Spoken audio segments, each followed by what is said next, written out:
Everybody's fascinated with the idea of thinking outside of the box. 3 weeks ago, when Steve Jobs, the founder of Apple Computer, passed away, so the accolades piled up because Jobs was an innovative inventor.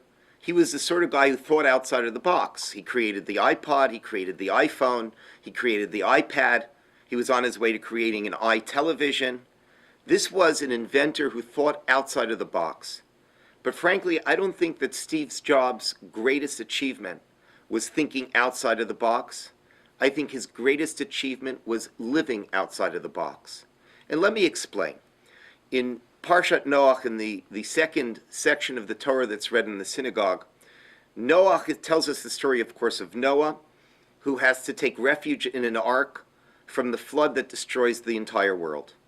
Now, the interesting thing about Noah is that after the flood is over, he and his family are sitting in the ark with quite a few animals, and God goes to him and says, "Tzei min hateva," now it's time to leave the ark. And I always found that particular command fascinating, as do many of the early commentaries.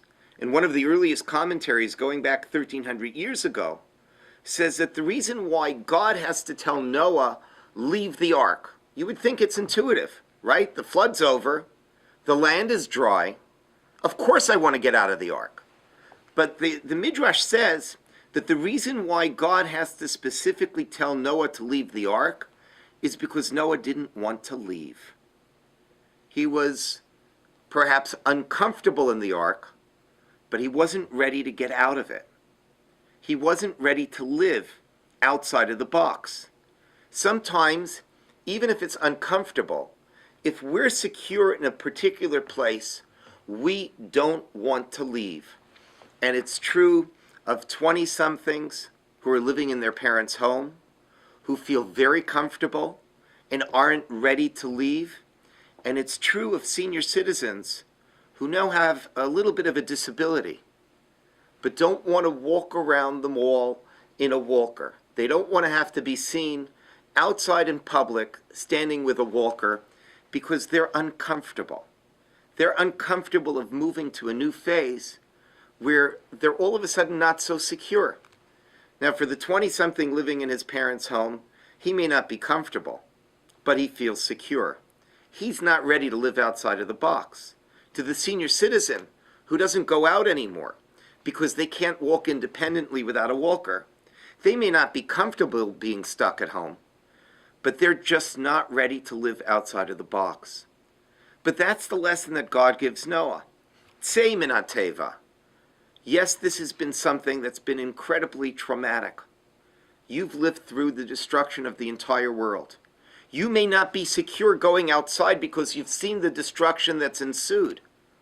You may be more comfortable and more secure inside, even though everything around you is so difficult, even though you're stuck in a small space with all of these animals.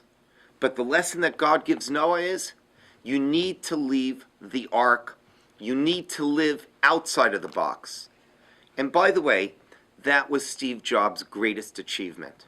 Steve Jobs' greatest achievement wasn't just that he was able to think outside of the box. He was able to live outside of the box.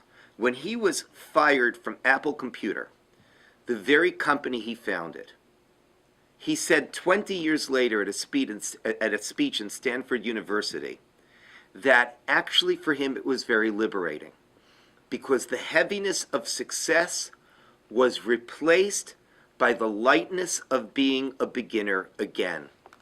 And Steve Jobs thrived even after he was fired from the very company he started, because Steve Jobs not only knew how to think outside of the box, he understood how to live outside of the box.